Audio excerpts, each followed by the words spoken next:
평안하십니까? 오늘은 사순절 37일차입니다.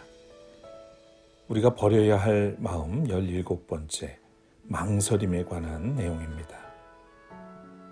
성서 본문은 여호수아 24장 14절부터 18절까지의 말씀입니다.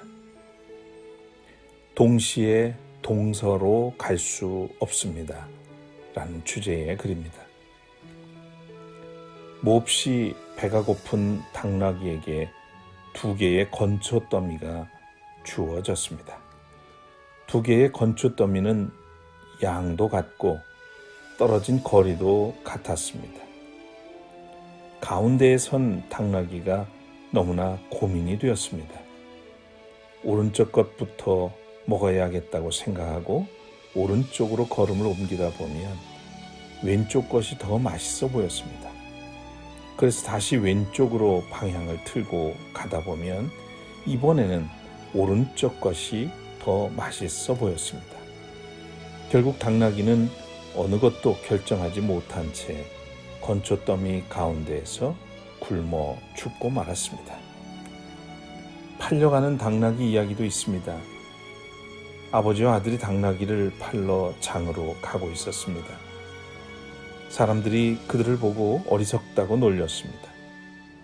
나귀를 타는 대신 둘 다 걸어가고 있었기 때문입니다. 이야기를 듣고는 아버지가 아들을 나귀에 태웠습니다. 그 모습을 보고 노인들이 야단을 쳤습니다. 버릇없이 아들놈이 아버지 대신 나귀를 탔다는 것이죠.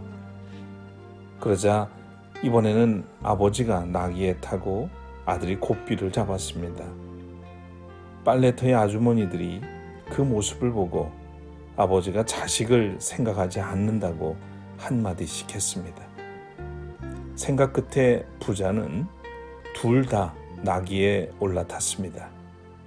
그러자 더 말이 많아졌습니다. 조그만 나귀에 둘이나 올라타다니 나귀가 불쌍하다는 것이었습니다. 결국 부자는 나귀를 나무 막대기에 묶어 어깨에 메고 장으로 갔다고 합니다. 가나안 땅을 차지하고 12지파에게 땅 분배를 마친 여호수아가 이스라엘 백성들에게 유언을 합니다. 여호수아는 하나님이 자기 백성을 위해 행하신 위대한 일들을 그들에게 상기시키며 결단을 촉구합니다.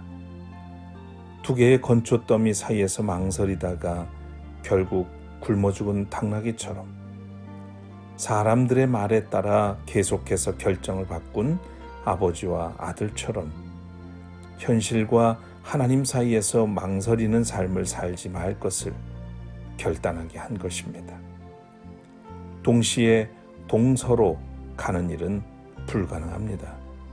동쪽이 내가 가야 할 길이라면 서쪽을 등져야 걸을 수 있습니다.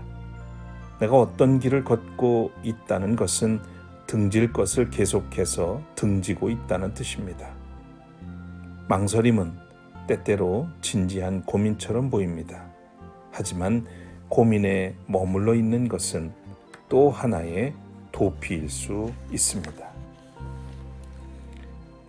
당신들이 어떤 신들을 섬길 것인지를 오늘 선택하십시오. 나와 나의 집안은 주님을 섬길 것입니다. 여호수아 24장 15절 말씀입니다. 기도드리겠습니다. 주님, 어떤 것도 결정하지 못한 채 다만 망설일 때가 있습니다. 망설이는 자신을 두고는 진지하게 고민을 한다고 생각하기도 합니다. 그러느라 우리의 영혼은 2개의 건초 더미 사이에서 굶어 죽은 당나귀처럼 파리해져 갑니다. 용기를 가지고 결단할 수 있도록 우리를 도와주소서. 예수님의 이름으로 기도합니다. 아멘. 사랑하는 여러분, 어떤 일을 앞에 두고서 선택을 못하고 갈팡질팡할 때가 있습니다. 자칫 망설임은 기회를 상실할 수 있는 행동이지요.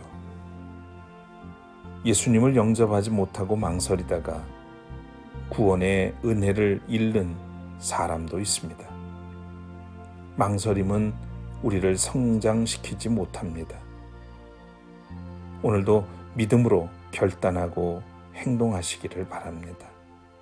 사랑하고 축복합니다.